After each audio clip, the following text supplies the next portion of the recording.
হক লা ইলাহা ইল্লাল্লাহ লা ইলাহা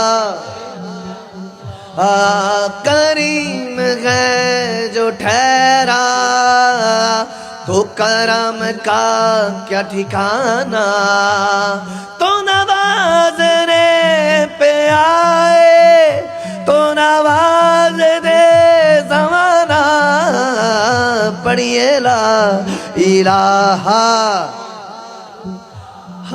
ला इलाहा ইল্লাল্লাহ আল্লাহ সর্ব শক্তিমান বান্দার প্রতি দয়াবান আল্লাহ সর্ব শক্তিমান বান্দার প্রতি দয়াবান প্রিয় হাবিবকে করলেন দান তিনি মোদের ইমানের জান পড়িয়ে লা ইলাহা লা ইলাহা একবার উচ্চ আওয়াজে পড়ে আল্লাহুম্মা আমিন। কোরআন শোনার মেহফিল এটা বিনোদনের জায়গা নয়, এটা এন্টারটেইনমেন্টের জায়গা নয়। এখানে এক ফোঁটা রিক্কাতুদ দুমু রিক্কাতুল বোকা চোখের পানি এক ফোঁটা ফেলার জায়গা, যেখানে হাদিসে বুখারীর মধ্যে আমার প্যারা নবী বলেন এক ফোঁটা চোখের পানি ফেলে আল্লাহর দরবারে আসো। ওই তওবাতুন নাসুহা ওয়া তওবাতুল ক্বাবলাল মাউত, মৃত্যুর আগে যদি এক ফোঁটা চোখের পানি ছেড়ে আসতে পারো, খোদার কসম করে বলছি হাদিসে বুখারী হাযা হাদিসুন সহিহ, আমার রাসূল আরবি বলছেন ওই তোমার এক ফোঁটা পানি দিয়েই সগীরা কবিরা গুনাহ মাফ করে রব্বে করিম তোমাকে বান্দা থেকে বন্ধু বানিয়ে নিবে। সুবহানাল্লাহ। এক নম্বর সাহাবার কথা বলবো আজকে বোঝার চেষ্টা করব রব্বে করিম কোন পথে চললে লেবাস তো সবই এক, তারপরে তো খালি সবাই মারামারির মধ্যে ব্যস্ত। আমার শেরে খোদা আলী কারামাল্লাহুল ওয়াজহিল করিম তিনি বলেন আমার নবী বলেছেন মুসলমানদের মধ্যে ফারাক তারা করবে, গীবত চুগলখুরি ঘৃণা তারা ছড়াবে যারা কওমিন, যারা মুমিন তারা শুধু আল্লাহ আল্লাহ রাসূলের পথে ডাকবে। আওয়াজ দেন ঠিক কিনা? ওয়াতাসুমু বিহাবলিল্লাহি জামিআন ওয়া লা তাফাকু। আমার হুজুর বলেছেন কোরআনে পাক ইরশাদ করছেন রব্বে করিম মুসলমান কখনো নিজেদেরকে আলাদা করো না। ইহুদি নাসারা দাজ্জাল আজাজিল শয়তান তোমাদের ওপেন শত্রু। তোমরা মুসলমানরা নিরাপদে থাইকো, একত্রিত হয়ে থাইকো রসুনের কোয়ার মতো। এখন সব খালি মারামারি কাটাকাটির মধ্যে ব্যস্ত। ধর্মের নামে কাটে, খেলার প্লেয়ারের নামে কাটে, রাজনীতির নামে কাটে, মুসলমান হয়ে মুসলমানকে কাটে। আরো আসতে কম, পুলিশ এসে ধরে লয়ে যাবে আরো আসতে। আমরা মনে হইতেছে এখানে র‍্যাব পুলিশকে ডরায় আরো আসতে।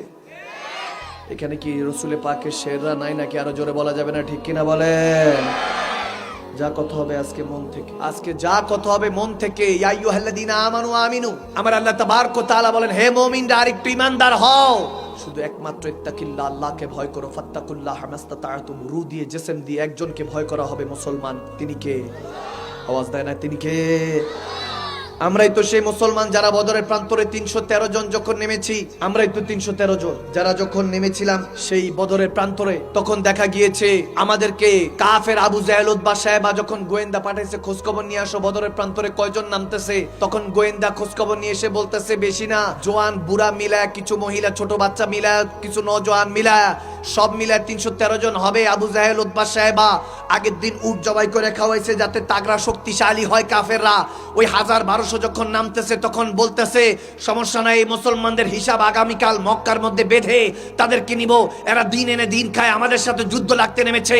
বুখারী মুসলিম শরীফ খুলে দেখেন, মাত্র 3-4টা তলোয়ার, 7-8টা ঘোড়া, 50-60টা উট নিয়ে মুসলমানরা নেমেছে নিরস্ত্র। যখন এটা বলছে আবু জাহেল তাদেরকে আগামীকালকে বিচার করব, তখন ওই গোয়েন্দা বলতেছে আরে দাঁড়ান, আমাদের কথা কোনো শেষ হয় নাই। এই মুসলমানদেরকে দেখেছি রাতের গভীরে হাত তুলে আল্লাহর দরবারে বলছে আল্লাহ কাফনের কাপড় পরে নামছি ময়দানে, মালিক আমরা ঘরে ফিরতে চাই না, তোমার দরবারে জান্নাতে ফিরতে চাই। আরো জোরে সুবহানাল্লাহ। যে কাফেররা এই মুসলমানদেরকে মিটাতে নেমেছে, ইতিহাস সাক্ষী আছে তারা নাস্তানাবুদ হয়ে গিয়েছে। আর আমরাই তো সেই মুসলমান যারা ইতিহাসকে রচনা করে দেখিয়েছি। দুই হাত তুলে বলেন মুসলমান ঠিক কিনা বলে? সেই মুসলমান এখন আছে কি নাই?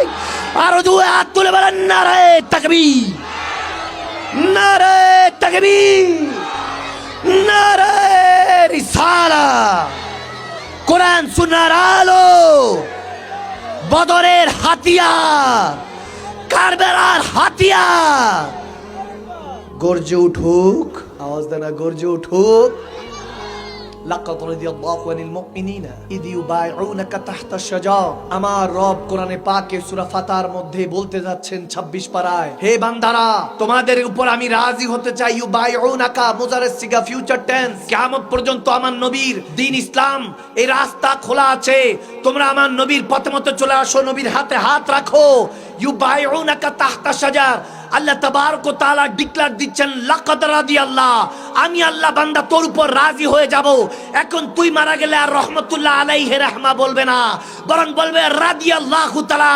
যেমনি ভাবে আবু বকর রাদিয়াল্লাহ, হযরত উসমান রাদিয়াল্লাহ, হযরত ওমর ইবনুল খাত্তাব রাদিয়াল্লাহ, শের খোদা আলী কারামাল্লাহ রাদিয়াল্লাহ, আবু হুরায়রা রাদিয়াল্লাহ, সব রাদিয়াল্লাহ কারামাল্লাহ।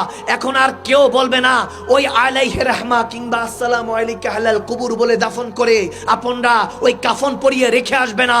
বলবে, বান্দা তুই যখন মারা গিয়েছিস, শুধু আবু বকর উপরে আল্লাহ রাজি নয়, ইউবাইউনাকা তাহতা আশ-শাজার, কিয়ামত পর্যন্ত ওই রাস্তা খোলা আছে। তুমি এবার মারা গেলে তোমাকে আব্দুল কাদের মাইউদ্দিন জিলানী নামে মানতাম তোমাকে স্মরণ করবে, নয়তোবা শাহজালাল ইয়ামানি নামে তোমাকে স্মরণ করবে। সুবহান। তাহলে আল্লাহকে রাজি করলে লাভ না লস? আওয়াজ মনে হয় লস হয়ে গেছে অনেক আপনাদের। কি লাভ না লস? এক নম্বর সাহাবার কথা বলবো আজকে। শের খুদা আলী কারামাল্লাহু ওয়াজহিল কারীম যখন দয়ার নবী রাহমাতুল্লিল আলামিন শাফিল মুজনাবিন যখন দুনিয়াতে এলানে নবুয়ত করবেন, এর আগে ঠিক 9 বছর আগে, মতান্তরে 10 বছর আগে, কাবা শরীফে আলী, যেনাকে মাওলা আলী কারামাল্লাহু ওয়াজহিল কারীম বলা হয়, সে বেলায়েতের শাহেনশাহ কাবাতুল্লাহর মধ্যে আল্লাহ তাশরীফ দিয়েছিলেন। সুবহানাল্লাহ। আমার হুজুরে পাকের সচ্চা সাহাবা, শ্রেষ্ঠ মুর্শিদের শ্রেষ্ঠ মুরিদের কথা বলছি। আজকালকের আমাদের মতো কোনো মোল্লা মৌলবীর কথা বলছি না, রাসূলুল্লাহর কথা বলছি। সুবহানাল্লাহ। আমার হুজুরে পাক রউফুর রহিম সাল্লাল্লাহু তাআলা আলাইহি ওয়া আলিহি ওয়াসাল্লাম, দয়াল নবী যখন শের খোদা আলী কাবা শরীফের মধ্যে পয়দা হয়েছেন, চোখ খুলে না, সবাই টেনশন করতে লাগলেন, ওনার আব্বা আবু তালেব সহ। পরে নবীজি আসলেন, নবীজির কোলে দেওয়ার সাথে সাথে নবুয়তের উষ্ণ গরমের মধ্যে আলী যখন দুনিয়াতে দেখলো, প্রথমেই আমার নবীর চেহারা মোবারক দেখেছে। সুবহান। যখন তিনি আস্তে আস্তে বড় হতে লাগলেন, আবু তালেব তেনার ঘরে গিয়ে আমার নবীজি বলতেছেন, আমি ইসলামের দাওয়াত দিতে চাই, এক আল্লাহর প্রতি দাওয়াত দিতে চাই, এক আল্লাহর দিকে দাওয়াত দিতে চাই। হাশিমি গোত্রের মধ্যে যুবক কারা কারা আছে তারা সবাইকে আনো। হযরত আব্বাস সহ যখন গিয়েছেন তখন বলতে লাগলেন যে কাকে কাকে দাওয়াত দিব। আবু তালেব বলতেছে, এখানের মধ্যে হাশিমিরা সব আমার আব্দুল্লাহর পুত্রর সাথে, আমার ভাতিজার সাথে আমার হুজুরে পাকের কথা বলছেন, তেনার কথা শুনো। তখন হযরত আব্বাসের দিকে নবীজি বলতেছেন, কাকে প্রথম দাওয়াত দেওয়া যায়? হযরত আব্বাস বলে, জামানা জানে ইয়া রাসূলুল্লাহ, আপনি আলীর দিকেই তাকিয়ে আছেন। সুবহানাল্লাহ। শেরে খোদা আলীকে ডাকলেন, তখন এখানে আন্দাজটা নিরালা। নবীজি নিজে ঘুটনার মধ্যে গিয়ে 4 বছরের শেরে খোদা আলীকে ডাক দিলেন, আলী কলিজার মধ্যে আয়। সুবহানাল্লাহ। শেরে খোদা আলী দৌড়াতে দৌড়াতে, 4 বছরের ছোট্ট আলী, মাওলা আলী কারামাল্লাহু ওয়াজহিল কারীম, দৌড়াতে দৌড়াতে নবীজির সিনার মধ্যে লাগলেন। সিনার মধ্যে লাগার পরে এই কথাটাই শেরে খোদা আলী সবসময় বলতেন যে আমি জীবনে যখন কলিজার মধ্যে লেখে, যার সিনার সাথে সিনা লাগানোর পরে কলিজার মধ্যে ঠান্ডা মেহসুস করেছি, শান্তি পেয়েছি, সেটা আমার রাহমাতুল্লিল আলামিন নবী ছিলেন। সুবহানাল্লাহ। বলে নবীজিকে ওই সিনাটা আমি লাগিয়েছি, এবং নবীজিকে যখন কবরে আনোয়ারে মদিনাতুল মুনাওয়ারে যখন শেষ শোয়াতে যাব, তখনও আলী সিনা মদিনার ওয়ালা সিনার সাথে লেগেছিল। সুবহানাল্লাহ। অর্থাৎ শের খোদা আলী নবীজিকে, আল্লাহু আকবার, শের খোদা আলীকেও যখন দুনিয়াতে এসেছে আমার নবী গোসল দিয়েছেন, আর নবী শেষ জানাজার সময় শের খোদা আলী নবীজিকে গোসল দিয়েছেন। সুবহানাল্লাহ। মদিনায় গিয়েছিলাম যখন, ওই জায়গায় যাওয়ার তৌফিক হয়েছে। মদিনা শরীফ থেকে 26 কিলো দূরে একটা কুয়া আছে, যেখানে মধ্যে নবীজির সিনা মোবারক চাক করা হয়েছে। আবার যেখানে আমার রসুলে পাকের জানাজার আগ মুহূর্তে রসুলে আরবিকে গোসল দেওয়ানো হয়েছিল, যেটার পানি এখনো পান করলে ক্যান্সার রোগ ভালো হয়ে যায়। সুবহানাল্লাহ। সাফাদার মালিককে আওয়াজ দেনা, কে কে কে? তো জমজম শরীফ ইসমাইল আলাইহিস সালামের পায়ের বাড়িতে যদি এতটা সাফা হয় যে এখনো বান্দার সাফা হিসাবে কাজ হচ্ছে, তাহলে বুঝেন নবীজিকে যেই পানি দিয়ে গোসল দেওয়ানো হয়েছে, তাহলে সেই পানিটা কত সাফা। সুবহানাল্লাহ। কারো কোনো অসুস্থ থাকলে, যদি ঝামেলা থাকে, আমি গুনাহগারের কাছে আসবেন, আমি পানিটা দিয়ে দিব, আমার কাছে আছে, গাড়িতে আমার ব্যাগে আছে, ওই পানিটা পান করবেন। করোনা টরোনা কত কিছু গেল, তারপরে তো বান্দা সিধা হয় না। কত মিছিল গেল লাশের, তারপরে বান্দা এখনো সোজা হয় না। আর যারা দয়াল নবীকে মেনে নিয়েছেন, তারা প্রকৃতপক্ষে আল্লাহকে মেনে নিয়েছিলেন। সুবহানাল্লাহ। রাহমাতুল আলামিন নবী দাওয়াত দিতে লাগলেন। একদিন কুরাইশদেরকে সবাইকে দাওয়াত দিছে, আসো খাওয়ার ব্যবস্থা করলেন। মা খাদিজাতুল কুবরা রাদিয়াল্লাহু তাআলা আনহা তিনি যখন ব্যবস্থা করলেন, সবাইকে যখন ডাক দিয়ে বলতেছে এক আল্লাহর দাওয়াত দিচ্ছে, নবুয়তের এলান করছে, দেখা গেল বলে মাফ যাও, এখন যদি মারি তাহলে এটা আলীর ভিতর থেকে ক্রোধের কারণে, জিদের কারণে, রাগের কারণে কিয়ামত পর্যন্ত সাক্ষী থাকবে। কেউ কারো অন্তর থেকে নিজের পার্সোনাল দুশমনী করবে না, যা কিছুই করবে হুব্বু ফিল্লাহ ফি রাসূল, বুগযু ফিল্লাহ ফি রাসূল, আল্লাহ আল্লাহ রাসূলের জন্য বান্দা বান্দাকে ভালোবাসবে, আল্লাহ আল্লাহ রাসূলের সন্তুষ্টির জন্য বান্দা বান্দাকে ঘৃণা করবে, ঠিক কি না? পার্সোনাল দুশমনী না, ক্ষমা করে দিলাম। সে দৌড়ায় গিয়ে বলছে, আলী এতক্ষণ পর্যন্ত আপনার সাথে পারছিলাম না, থুতু নিক্ষেপ করলাম, ভাবলাম আপনি আরো বেশি মারবেন। ছেড়ে দিলেন, মাফ করে দিলেন, বললেন হ্যাঁ এটা আল্লাহর বান্দা রাসূলের উম্মত। সুবহানাল্লাহ। আর জোরে বলে যাও, তোমাকে মাফ করে দিয়েছি, পার্সোনাল কোনো দুশমনী না। এখন থুতু দিয়েছি সেটা আমার পার্সোনাল হয়ে গিয়েছে, মারলে এটা আমার নিজের বদলা হবে, আল্লাহ রাসূলের পক্ষ থেকে হবে না, এজন্য মাফ করে দিয়েছি। সেটা শুনে বলতেছে এটা যদি ইসলাম হয়, ইন্নাদ দীন ইনদাল্লাহিল ইসলাম, Islam is the complete code of the life, এটা যদি ইসলাম হয়, শেষের খোদা আলীর কদম ধরে চোখের পানি ছেড়ে কালমা পড়ে মুসলমান হয়ে গেল। সুবহানাল্লাহ। হেদায়েতের মালিক কে? আওয়াজ দেন, হেদায়েতের মালিক কে? আল্লাহু আকবার। যখন এরকম হতে লাগলো, খায়বারের যুদ্ধের মধ্যে একজন জিজ্ঞেস করতে লাগলেন, ইয়া আলী, ইয়া আলী, আপনাকে দেখা এমন ইবাদত আমার নবী জুবান থেকে শোনা। আবু বকর সিদ্দিক রাদিয়াল্লাহু তাআলা তিনি বলতেছেন, নাজরু ইলা ওয়াজহি আলী ইবাদাতান, এমন ভাবে বলেছেন যে আমার নবী থেকে শুনেছি আলী শান সম্পর্কে। আবু বকর সিদ্দিক বলছেন রাদিয়াল্লাহু তাআলা, আলীকে দেখা ইবাদত। সুবহানাল্লাহ। কেউ একজন বলতে লাগলেন, যদি আলী না থাকে তাহলে কি হবে? বলে জিক্রে আলীউন ইবাদাতান, আরে আলীর নাম নেওয়া ইবাদত। আলী এমন ভাবে আল্লাহ রাসূলকে রাজি করেছে যে আলী স্মরণ করলো, আলীকে ইয়াদ করলো, বান্দার জন্য ইবাদত হয়ে যায়। সুবহানাল্লাহ। আরে বান্দা, আপনি সে আলীকে ভালোবেসে ইবাদত ছেড়ে দিয়েছেন, আল্লাহর সেজদা ছেড়ে দিয়েছেন। যে আলী বলতেন আমি আল্লাহর সেজদা নবীজিকে আদায় করতে দেখে, ওই নামাজ নবীজি পড়তে দেখে আমি ইসলামের প্রতি মুতাসির হয়েছি, ইসলাম আকৃষ্টিত হয়েছি, যে সেজদার কারণে আলী ইবাদত ছাড়ে নাই। আর আপনি নামাজের বেলায় আসলে আপনার এটা সেটা বলেন, আর বলেন আমি আলীকে ভালোবাসি, আমি কারামাল্লাহু ওয়াজিল করিমকে ভালোবাসি, আমি নবীকে ভালোবাসি, আল্লাহকে ভালোবাসি। সব জায়গায় আপনার পাগলামি চলে, জিকির করে ফাটায় ফেলতেছেন, কিন্তু বান্দার সেজদা যখন হাইয়াল সালাহ হাইয়াল ফালা বলে, তখন আপনার মনে হয় না এখানের মধ্যে আমার আর নামাজে মন বসে না। বুঝা গেল আপনি মুমিন না কমিন, ঠিক কিনা? সে মুমিন না কমিন আছে কি? ওই ঠান্ডার মধ্যে বলে হুজুর ঠান্ডা তো অনেক বেশি, একটু তায়াম্মুম করে নিচ্ছি আর কি। আওয়াজ দেন, আওয়াজ দেন। ঘটনা অনেকটা এরকম, হুজুর নামাজ ভালো লাগে, হুজুর ভালো লাগে না, তাহলে এটা মুমিন না কমিন? হ্যাঁ, আওয়াজে মনে হুজুর মুমিন, বলেন এটা মুমিন না কমিন? তাসদিকু বিল কলব, অন্তর থেকে বলেন মুমিন না কমিন? যেটার গায়ে লাগবে আগুন লাগুক। আমার নবী বলেন যদি কাউকে, শের খোদা আলীর মারবি হাদিস, আমার নবী বলেন কাউকে যদি কিছু বলো, তার যদি কষ্ট লাগে বুঝবা আসলেই খারাপ, অন্তরের মধ্যে খারাপ আছে, তো এই জন্য আসলেই খারাপ। বুখারী হাদিস। আর বলে যে খারাপ নিজেকে মেনেই নিয়েছে যে আউয়াল টু আখের আমার মতো খারাপ কেউ না। আমি মাকদুম সালমাদান এই কথা বলছি, আমার মতো গুনাহগার পৃথিবীতে মনে হয় আল্লাহ তাবারক ওয়া তাআলা পাঠায় নেই। আমার দিকে তাকান, এটা সবচেয়ে বড় গুনাহগার পৃথিবীতে আসা একমাত্র গুনাহগার আমার কাছে, নিজের কাছে মনে হয়। আমার এই গুনাহগারের থেকে আপনারা ওয়াজ শুনতেছেন, খেতাবাত শুনতেছেন, হ্যাঁ গুনাহগার হতে পারি, কিন্তু উম্মত, লুক অ্যাট মি, এই উম্মতকেও দেখে রাখেন, এটা আল্লাহর বান্দা, গুনাহগার হতে পারি কিন্তু বেঈমান না, ঠিক না? যেটা বলবো তাসদিকু বিল কলব, অন্তর থেকে বলবো, জুবান দিয়ে, বিল লিসান বলে আর কি হবে? কবরের কথা, হাসরের কথা সব জুবানে জুবানে। এজন্য মুসল্লির এখন বর্তমানে যদি দেখেন মুসলমানের অভাব নাই, কিন্তু মুমিনের আজকাল বড় অভাব। আওয়াজ দেয় না কেন মুসলমান?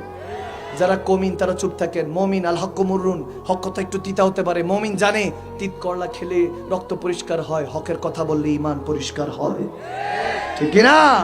এজন্য আওয়াজ করতে হবে। যারা আওয়াজ করবেন বুঝবেন আপনার তলোয়ার ধার দেওয়া হচ্ছে, এই তলোয়ার মাঝে মাঝে বের করতে হবে, ঠিক কিনা? অনেক জং ধরে গিয়েছে। আল্লামা ইকবাল বলেন, যখন থেকে বান্দা তলোয়ার জমা দিয়ে যায় নামাজ কিনে নিছে, মুসলমান এরকম অবস্থা যে তলোয়ার জমা দিয়ে যখন থেকে যায় নামাজ কিনে নিয়েছে, এখন যায় নামাজে বসে আল্লাহ বাঁচাও বাঁচাও, আল্লাহ আরশের থেকে নেমে আসবে না, বান্দা আপনাকে আবার যায় নামাজ কিছু বিক্রি করে তলোয়ার কিনে নিতে হবে। এর মানে দাঙ্গা ফাসাদ করার জন্য বলছি না। আমরা যতবার মুসলমানরা তলোয়ার উঠিয়েছি, ইসলামের জন্য নয়, ইনসানিয়তের জন্য, মানবতার জন্য, হিউম্যানিটির জন্য, বাঁচাবার জন্য তলোয়ার উঠিয়েছি, ঠিক না? আবার তলোয়ার উঠাতে হবে মানুষত্ব বাঁচানোর জন্য।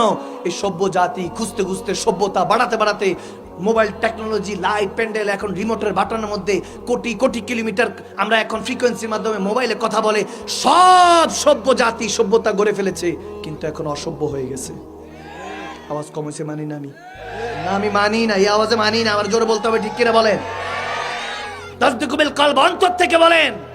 শয়তান দেখবেন আর এলাকার 30 সীমানার মধ্যে আসতে পারবে না। একজন ওমর হয়ে যান, একজন শের খোদা আলী হয়ে যান। যখন হয়ে যাবেন, রসুলের শেররা চলে আসলে ওই জমিনের মধ্যে কোনো বদবখতরা আর কোনো কথা বলতে পারবে না। ভাইরা আমার, বাবার আমার, হায় হায়, সেই শের খোদা মাওলা আলী কারামাল্লাহুল ওয়াজহিল কারীম সারা জীবন নবীর জন্য সব সময় করে গিয়েছেন, আল্লাহর সন্তুষ্টির জন্য করে গিয়েছেন। কখনো কাউকে কোনোদিন কষ্ট দেন নাই। কখনো কারো, এমনকি তেনার শাহাদাত যখন হবে, যখন ওনার জন্ম হয়েছে কাবাতুল্লাহ, আবার কুফা নগরীতে যখন চলে গিয়েছেন, দেখা গিয়েছে এক যুবক আসছে, শুনেছি তখন বয়স 3, তখন আমিরুল মুমিনিন, চতুর্থ খলিফা, যখন শেষ মুহূর্তের দিকে, শেষের দিকে চলে আসছেন, এক যুবক শুনেছি, আরে ইনি তো শেষের খোদা আলী, যিনি খায়বারের যুদ্ধে গিয়েছিলেন, যাওয়ার পরে 2 আঙ্গুল দিয়ে আশিমন দরজা এক টানে খুলে ফেলেছিল। সুবহানাল্লাহ। সেটা ওই দরজা, আশিমন দরজা দিয়ে তিনি ঢাল বানিয়ে কাফেরদের সাথে মোকাবেলা করেছে। শের খোদা আলী, আসাদুল্লাহ, আসাদুর রাসূল। সুবহানাল্লাহ। হাদিস এসেছে, কয়েক হাজার মিল্লা শের খোদা আলীর সাথে পারতাছিল না। সুবহানাল্লাহ। কয়েক হাজার, মতান্তরে 9 থেকে 10,000, কোথাও এসেছে 12,000 কাফের মিলে একজনের সাথে পারছে না। বোঝা গেল বান্দা আলাদা, মুমিন আলাদা, ঠিক কিনা? বয়স যখন 54 বছর চলে, শের খোদা আলী ইন্তেকালের আগ মুহূর্তে নামাজ পড়তেছেন, ওই সময় এক মুনাফিক কাফের এসে শের খোদা আলীর ঘাড় মোবারকের মধ্যে আঘাত করে বসছিল, এবং সে ওই তলোয়ারটা অনেকদিন জং ফেলায় রাখছে, যাতে ওই মরিচিকার কারণে ঘাটা কখনো না শুকায় এবং ওটাই বিষ হিসাবে প্রয়োগ হয়। এটার মধ্যে বিষও হালকা লাগিয়ে রেখেছিল নাউজুবিল্লাহ। শের খোদা আলী কি বলেছেন জানেন? বলে, তাকে কষ্ট দিও না, এক কাজ করো, একটু গরম গরম রুটি দাও, গরম দুধ দাও, একটু যদি গোশত থাকে গোশত দাও, মনে মেজাজ গরম, এই জন্য আমাকে আঘাত করছে। সুবহানাল্লাহ। হায়, আমার নবী বলেন, এক সাহাবা নবীজির কাছে বলছে, ইয়া রাসূলুল্লাহ, পানি পান করলে, খাবার খেলে শরীরে শক্তি হয়, রুহের শক্তি কিভাবে হয়? তখন আমার নবী মুস্কে হাসিতে বলে, যদি কোনো কেউ তোমাকে কষ্ট দেয়, তুমি যদি মাফ করে দাও, তাহলে রুহানি শক্তি বৃদ্ধি পায়। সুবহানাল্লাহ বলেন না? কারণ মাফ করার মালিক কে? আওয়াজ দেন না, কে? আল্লাহ। সুন্নত যখন বান্দা পালন করে, তখন বান্দার রুহানি শক্তি বৃদ্ধি করে কে? বলতেছে তাকে খাবার দাও। এরপরে যদি আমি সুস্থ হই, তার বিচার করব, নয়তোবা আমি যদি ইন্তেকাল করি, শহীদ হয়ে যাই আল্লাহর রাস্তায়, আলহামদুলিল্লাহ। তাকে কষ্ট দিও, মাইরো না, এক কবে তার হিসাব করে দিও। কয় কবে? কষ্ট দিও না, বিচার ফয়সালা জানিয়ে দিও। সেই শের খোদা আলীর কথা বলছি। এইরকম রজব মাহিনাতে, মেরাজ রজনীতে, সুবহানাল্লাযী আসরা বিআবদিহি, যখন হুজুর আওয়াদানা কাবা কাউসাইনে লা মাকানের মেহমান হয়েছেন, মেরাজ রজনীতে জান্নাত দিয়ে যাচ্ছেন, একটা বক্স দেখছেন, বক্সটা খুলে বলতেছেন, ইয়া জিবরিল, এদিকে আসো, এই লেবাসটা আমার পছন্দ হয়েছে। বক্সটা খুলে বলতেছে, এই লেবাসটা আমার পছন্দ হয়েছে। আল্লাহর কাছে বলে, আল্লাহ, লেবাসটা কি নেওয়া যায় জান্নাতে? লেবাসটা আমার রব্বে কারীমের কাছে রাসূলুল্লাহ বলতেছেন, আল্লাহ, এই লেবাসটা কি আমি নিতে পারি? আল্লাহর দেখেন নিরালা খোদার নিরালা জবাব, নিরালা রাসূলের সাথে নিরালা জবাব দিচ্ছেন। বলে, হাবিব, আমি জানি পড়বেন তো আপনি না, কারো না কারো দিয়ে দিবেন, ঠিক আছে, নেন। সুবহানাল্লাহ কয় না? সুবহানাল্লাহ পড়েন না? বলে, পড়বেন তো আপনি, জানি না, আপনি পড়বেন না, কারো না কারো দিয়ে দিবেন, ঠিক আছে, নেন। নবীজি নিয়ে আসলেন, বলতেছে, আল্লাহ, এই জুব্বা আমি তাকে দিব যে তোমার রাজ, তোমার মারিফত, তোমার রহস্য পর্যন্ত পৌঁছাতে পারবে। সুবহানাল্লাহ। তাকে দিব। আসলেন, আবু বকরকে ডাকলেন, আবু বকর, এদিকে আসো, এটা জান্নাতি লেবাস আমি নিয়ে এসেছি, তোমাকে দিব, যদি পাও কি করবা? বলে, ইয়া রাসূলুল্লাহ, ইয়া হাবিবাল্লাহ, সারা দুনিয়াতে হক প্রতিষ্ঠা করে ছাড়বো। সুবহানাল্লাহ। বলে, এটা সুন্দর, কিন্তু একটু বেহতরিন চাই, আলাগ, জুদা, নিরালা চাই, আর একটু নিরালা। ওমর, এদিকে আসো, তোমার এই জান্নাতের লেবাস আনছি, তোমাকে যদি দেই কি করবা? বলে, ইয়া রাসূলুল্লাহ, আদাল ইনসাফ দিয়ে দুনিয়া কায়েম করে ফেলবো। সুবহানাল্লাহ। ইনসাফ প্রতিষ্ঠা করবো। চমৎকার, কিন্তু আরেকটু নিরালা, আরেকটু নিরালা, আরেকটু মারিফত। আজ তো ওসমানকে ডাকা হলো, ওসমানের নুরাইন, আমার নবীর নূরের টুকরা দুটা যে পেয়েছেন, তেনাকে বলছে, ওসমান, তোমাকে দিলে এটা কি করবা? তো ওসমান বলছে, ইয়া রাসূলুল্লাহ, আদব, ইনকিজারি, আজিজি, রেসপেক্ট দিয়ে প্রত্যেকটা বান্দার অন্তরের মধ্যে আল্লাহ রাসূলের প্রেমের বাগান বানিয়ে দিব। সুবহানাল্লাহ। বলে, জুদা, চমৎকার, কিন্তু একটু আলাগ, একদম জুদা চাচ্ছি, একদম আলাগ চাচ্ছি। আল্লাহু আকবার। শের খোদা মাওলা আলী কারামাল্লাহু ওয়াজহিল কারীমকে ডাকলো, আলী, জান্নাতের লেবাস নিয়ে এসেছি, যদি দেই কি করবা? শের খোদা আলী এতক্ষণ নিচে তাকিয়েছিলেন, আস্তে করে নবীজির চেহারা আনোয়ার দিকে তাকে বলে, ইয়া রাসূলুল্লাহ, যত গুনাহগার মুমিন আছে, আল্লাহর বান্দা আছে, সবার গুনাহগুলিকে লুকিয়ে ফেলবো। সুবহানাল্লাহ বলে। যখন বলতে লাগলেন, তখনই আমার দয়াল বলতেছে, হ্যাঁ, তুমি মারিফত পর্যন্ত পৌঁছাইতে পেরেছো। তখন সেই জান্নাতি পোশাকটা শের খোদা আলীকে রাসূল আরবি পরিয়ে দিলেন। সুবহানাল্লাহ। कि मोहम्मद से वफा तूने तो हम तेरे है, ये जहां चीज क्या है लौह कलम तेरे है। बंदा उठून उठ, बंदा क्यों डरता है, फिर देख खुदा क्या करता है। ওই আল্লাহ রাসূলের মহব্বত উঠুন, যখন এরকম অঙ্গীকার করে উঠবেন জানা নাসিরুকা আনা হাফিজুকা ইয়া রাসূলুল্লাহ, বলেন আনা নাসিরুকা, বলেন আনা নাসিরুকা ইয়া রাসূলুল্লাহ, আনা হাফিজুকা ইয়া রাসূলুল্লাহ। যখন এরকম অঙ্গীকার করবেন ইয়া রাসূলুল্লাহ, আপনাকে কিয়ামতের আগ পর্যন্ত সহযোগিতা করব, আপনাকে হেফাজত করবেন। খোদার কসম করে বলছি, আপনি যখন বলতে থাকবেন আনা নাসিরুকা আনা হাফিজুকা ইয়া রাসূলুল্লাহ, আপনাকে কিয়ামতের আগ পর্যন্ত হেফাজত করব, আপনাকে সহযোগিতা করব। আপনি এই ওয়াদা করতে দেরি নাই, দেখবেন আপনার হাড্ডির মধ্যে রগ রসার মধ্যে আল্লাহ হেদায়েতের নূর দিয়ে দিবেন, ঈমানের নূর দিয়ে দিবেন, কুওয়াতে পরওয়ারদিগার দিয়ে দিবেন। সুবহানাল্লাহ। আল্লাহ তাবারক ওয়া তাআলা তৌফিক দান করুন। আমিন বলেন, আমিন বলেন। লাকাদ রাদিয়াল্লাহু আনিল মুমিনিনা ইয ইউবাইউনাকা তাহতা আশ-শাজার। ও গফরক করবেন না, বিশৃঙ্খলা করবেন না। আপনি দরজা বন্ধ করে দিলে আসবে কই থেকে? ঠিক কি না? আপনি দরজা কেন বন্ধ করে দিবেন? এই যে আউট অফ দ্য টপিক, আমি কোনো রাজনীতির সাথেও নাই। গণতন্ত্র মানে ইহুদি নাসারাদের ষড়যন্ত্র, এটা আগে বুঝে নেন। মুমিন হেটস পলিটিক্স। মুমিন যারা হয় তারা পলিটিক্সটা পছন্দ করে না। হ্যাঁ, তার মানে এই নয় যে আবু যার গিফারি হয়ে গেছে। আবু যার গিফারি পলিটিক্স পছন্দ করতেন না, কিন্তু আবু মুসা আশারি পলিটিক্স করতেন। এক একজনের এক এক হাল আছে কি নাই? আওয়াজ দেয় না। হাল আছে কি নেই? হাতের পাঁচ আঙ্গুল কি সমান? আওয়াজ দেয় না কেন? পাঁচ আঙ্গুল সমান। এক একজনের জক এক এক রকম, ঠিক কিনা? আবু মুসা আশারি আবু যার গিফারি দেখা করে না, বলে আমি দরবেশ মানুষ, আপনি হলেন কুফার গভর্নর, কোথায় আপনি কোথায় আমি? বাদ দেন। আবু মুসা আশারি বলে ক্ষমতা এই জন্য বসছি, গভর্নর এর জন্য হয়েছি, নয়তো বা বাতিল মুনাফিক দাজ্জাল জুলুমকারী জালেমরা ওই সিট দখল করবে, এই জন্য বসেছি যাতে আল্লাহ আল্লাহ রাসূলের হুকুম জারি করতে পারি। সুবহানাল্লাহ। তো ওরকম ওমর ইবনুল খাত্তাব, ওরকম মুসা আশারি, ওরকম শের খোদা আলীর উত্তরসূরি দরকার আছে কি নাই? আল্লাহু আকবার। এটা মনে রাখবেন। এই জন্য বললাম ভাইয়ের আমার, বাবার আমার, যে পলিটিক্স পছন্দ করি না, কিন্তু এই যে কয়দিন আগে আমাদের বেগম জিয়া ইন্তেকাল করলেন, তারেক রহমান সাহেবকে দেখলাম, আমি খুব অভিভূত হয়েছি, impressed. I am totally impressed যে একটা মানুষ আসলে যে নিজামউদ্দিন থেকে, ওই ডাকাত থেকে যে নিজামউদ্দিন হওয়া যায়, এটা প্রমাণ আছে, ঠিক না? একটা মানুষ নিজেকে চাইলেই বদলাতে পারে। You have to change yourself. নিজেকে নিজে বদলাতে হবে, অন্য কেউ এসে বদলে দিয়ে যাবে না। আপনাকে নিজেকে নিজে পরিবর্তন করতে হবে। তো আমার খুব ভালো লাগলো যে তারেক রহমান সাহেব, আমি তেনার জন্য মন থেকে দোয়া গিয়েছি। চাইলে অনেক বক্তব্য দিতে পারতো, কিন্তু এরকম দুনিয়াদারি কিছু করে নাই। উঠে বলতেছে আমার মার ঋণ কেউ যদি পান আমি পরিশোধ করে দিব। তারপর বললেন যে আমার মা যদি কাউকে কষ্ট দিয়ে থাকে আল্লাহর ওয়াস্তে মাফ করে দিবেন, আসসালামু আলাইকুম। 30 সেকেন্ডে বক্তব্য শেষ। মারহাবা কয় না। আমি আগেও বলছি, আমি পলিটিক্সের সাথে লেনাদেনা, আওয়ামী লীগ, বিএনপি, জাতীয় পার্টি, আমি একটা পলিটিক্স করি, ওটা হলো মদিনা সনদ, রসুলের পাকের গোলামি, আল্লাহর বান্দিগি। আওয়াজ দেন, ঠিক না?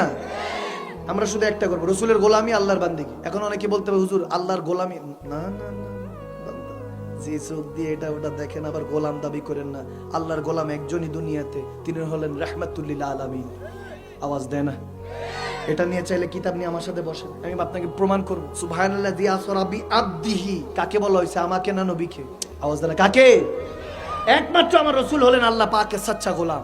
বাকি আমরা সবাই বান্দিগি তালাশ করতে হবে।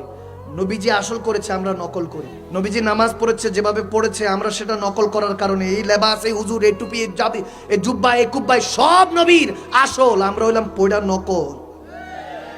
ভালো মতো বুঝেন, বুঝার বিষয়।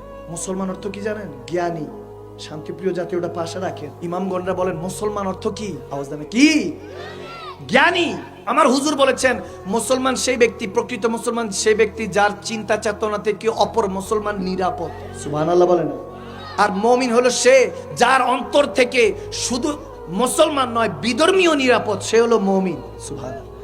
যে আল্লাহ আল্লাহ রাসূলের কদমে পড়ে থাকে। সুবহানাল্লাহ। আল্লাহ আল্লাহ আমাদেরকে মুসলমান মুমিন হওয়ার তৌফিক দান করুন। অবাক হবেন আরো, ওলামায়ে কেরামরা বসা, ওনারা বুঝবে মুমিন এবং মুসলমান, বাবা আদম সফিউল্লাহ থেকে ঈসা রুহুল্লাহ পর্যন্ত কেউ বলা জায়েজ ছিল না, কেউ না। মুমিন ছিল যাদের উপর ওহী নাজিল হয়েছে, কিতাব নাজিল হয়েছে, তাদেরকে, ওই রাসূলদেরকে মুমিন বলা হতো।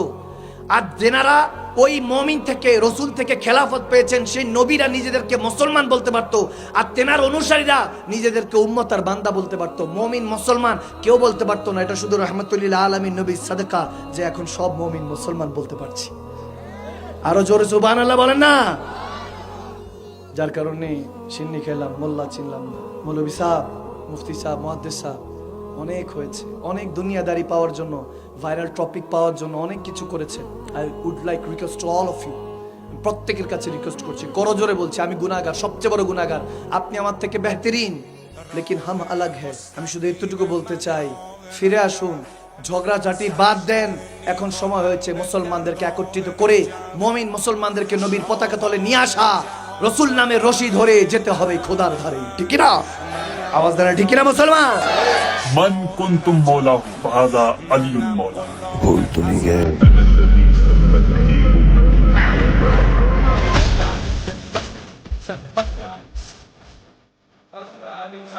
الذي